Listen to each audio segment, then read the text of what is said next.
If you are watching this right now, exhausted from waiting, wondering why your prayers feel unanswered, why every door seems closed, and why your heart is heavy with silence, stop scrolling. Do not click away, because what you are feeling is not a sign that Allah has forgotten you. It is proof that He is preparing you. Allah's delay is not denial. Your breakthrough is closer than you think.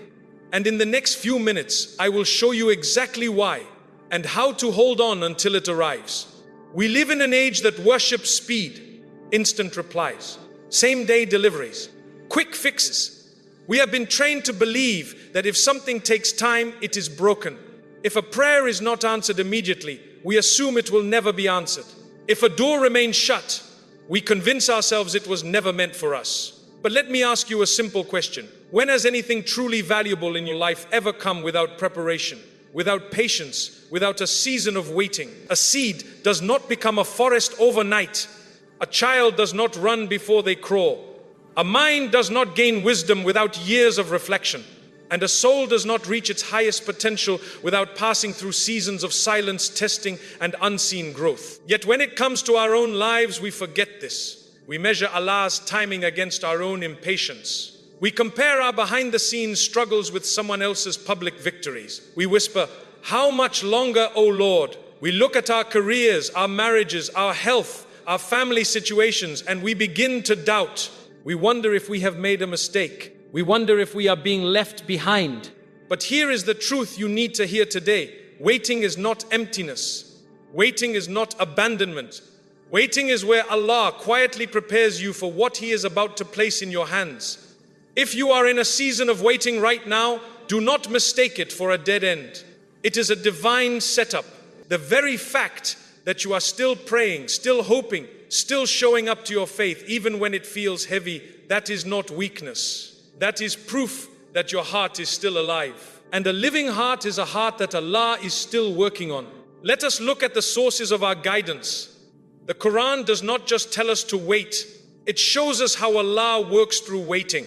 Look at Prophet Yusuf, peace be upon him. He was thrown into a well by his own brothers. He was sold into slavery. He was falsely accused and imprisoned for years. How many nights must he have spent crying out to Allah, wondering when the darkness would end? How many times must he have questioned why he was being tested so severely? But Allah was not ignoring him. Allah was positioning him. Because if he had been freed early, he would have been just another ordinary man. But after the delay, he became a leader, a savior of nations, and a symbol of divine justice and forgiveness. The delay was not punishment. It was preparation for authority. Look at Prophet Musa, peace be upon him.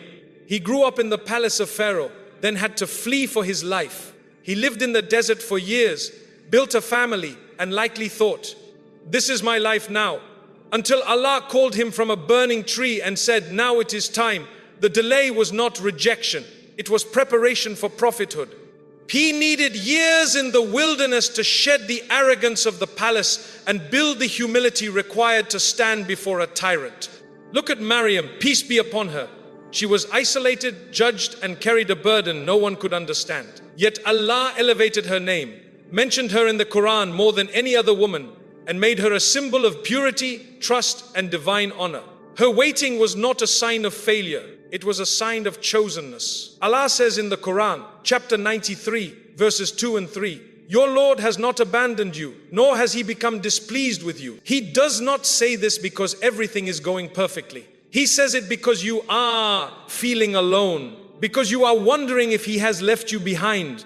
And He is reminding you, "I am still here. I am still working. I am still writing your story."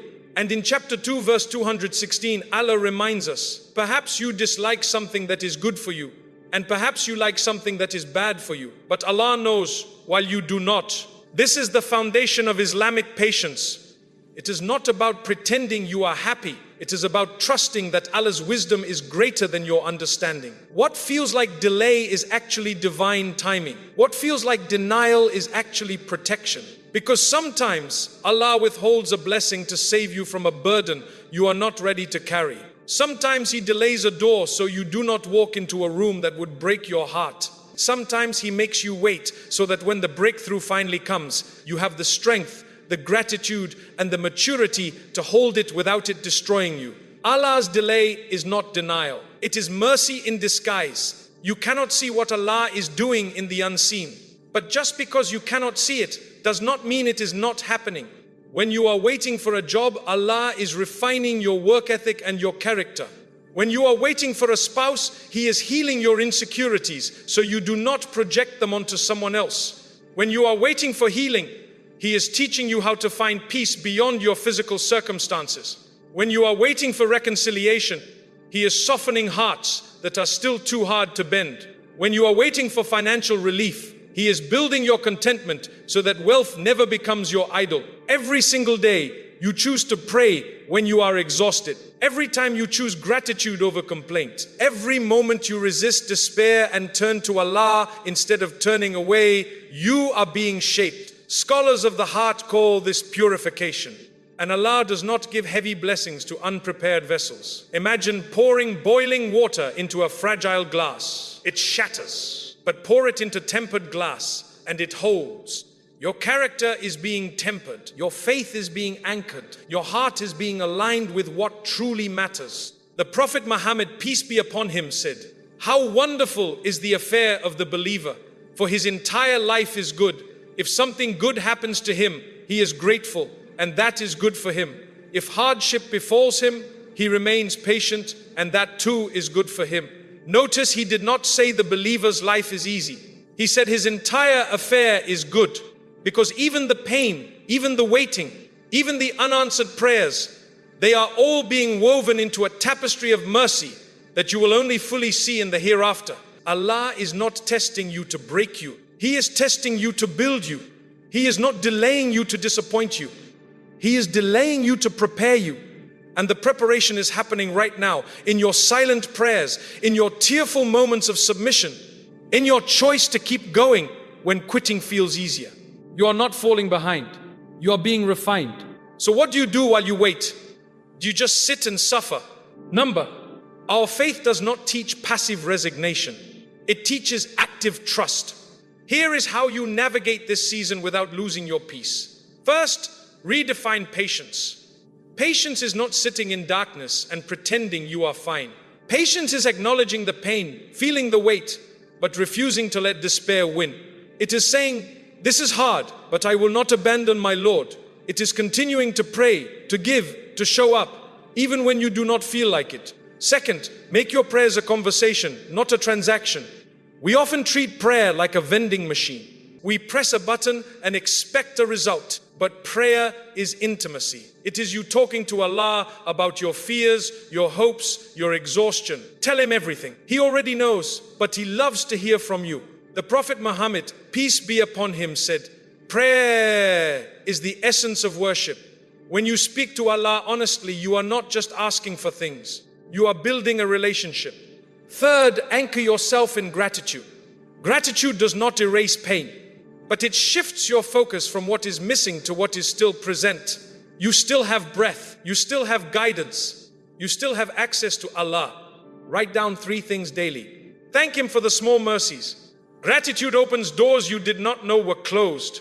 It rewires your mind to see Allah's presence in ordinary moments. Fourth, protect your heart from comparison.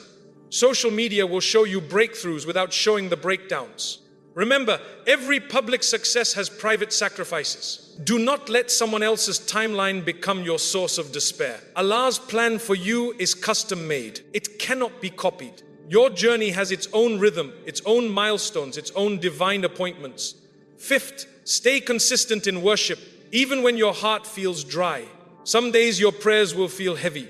Some days reading scripture will feel distant. That is normal. Do not quit. Consistency builds spiritual strength. The Prophet Muhammad, peace be upon him, said, "The most beloved deeds to Allah are those done consistently, even if they are small." Do not wait until you feel inspired to pray. Pray until you feel inspired. Action precedes emotion. 6. Take honest action, then release control. Do your part. Apply, seek guidance, improve yourself, make effort. But once you have done what is in your capacity, release the outcome to Allah. True trust means doing your best, then leaving the rest to Him. You plant the seed, you water it, but Allah brings the rain. 7th, surround yourself with hope. Isolation breeds despair. Talk to someone who believes in Allah's wisdom. Listen to reminders that lift your spirit. Distance yourself from voices that normalize hopelessness. You become what you consume. Feed your soul with light. If you cannot find a community, find solace in the Quran. Let it speak to your heart when people cannot. I know it does not feel like it. I know the nights feel long. I know the silence feels heavy. But let me tell you something about Allah's timing. It is never late and it is never early. It is exact. The Quran says, chapter 2, verse 186, and when my servants ask you about me, indeed I am near. I respond to the call of the caller when he calls upon me. Notice he does not say, I respond when it is convenient for me. He says, I am near. He hears you in the car, in the kitchen, in the middle of the night when you whisper, oh Lord, please. He does not ignore you. He is aligning the pieces. And sometimes the breakthrough is not a sudden miracle. It is a gradual shift. It is the opportunity that arrives after the 10th rejection. It is the healing that begins after months of treatment. It is the reconciliation that starts with one honest conversation. It is the peace that settles in your chest after years of anxiety. The signs are already appearing if you look closely. You are praying more consistently. You are less reactive, more reflective. You are finding joy in small things. You are trusting Allah more, even when you do not understand. You are no longer begging for a sign. You are learning to recognize His presence in the waiting. That is not coincidence. That is preparation completing. Allah says in chapter 94, verses 5 and 6, indeed with hardship comes ease. Indeed with hardship comes ease. He did not say ease comes after hardship. He said it comes with it. Because even in the struggle, Allah is planting seeds of relief. Even in the delay, He is drafting your deliverance. Look at Prophet Ayub, peace be upon him. He lost his wealth, his health, his children, and his comfort. Yet he never stopped turning to Allah. He did not demand an explanation. He simply said, hardship has touched me, and you are the most merciful of those who show mercy. And Allah restored everything to him, multiplied it, and made his story a beacon of hope for generations. His delay was not denial, it was elevation. Your breakthrough is not far. It is closer than your next breath, closer than your next prayer, closer than your next act of trust. Do not quit in the final stretch. Do not let exhaustion steal your destiny. You have already survived 100% of your hardest days. You will survive this one too. And when you look back, you will see how every tear, every silent prayer, every moment you chose faith over fear was part of a divine masterpiece. So to everyone watching this right now, feeling the weight of waiting, hear me clearly. You are not forgotten. You are not being punished. You are not stuck. You are being prepared. Allah is not late. He is precise. He is not ignoring you. He is aligning you. He is not withholding mercy. He is timing it. Keep praying. Keep showing up. Keep trusting. Keep going. Before we end, let us make a prayer together. Place your hand on your heart or simply close your eyes and say with me, O Allah, you are the turner of hearts. Turn ours towards certainty. You are the opener of doors. Open what is best for us, when it is best for us. O Allah, replace our anxiety with peace, our impatience with trust, our doubt with conviction. Ease every burden, heal every wound, reconcile every broken relationship, grant every sincere aspiration. O Lord, make this season of waiting a season of transformation. Let us emerge stronger, wiser, closer to you. And when the breakthrough comes, let it be a means of gratitude, not arrogance. Amen. If this message reached your heart, share it with someone who needs to hear it today. Because sometimes the words we need most are spoken by someone else on our behalf. Stay connected to Allah. Stay patient with His timing. Your story is not over. It is just entering its most powerful chapter. And as always, keep your head up, your heart open, and your trust in Allah unshaken. Thank you for watching. May Allah bless you, protect you, and bring you the ease you have been praying for. Amen.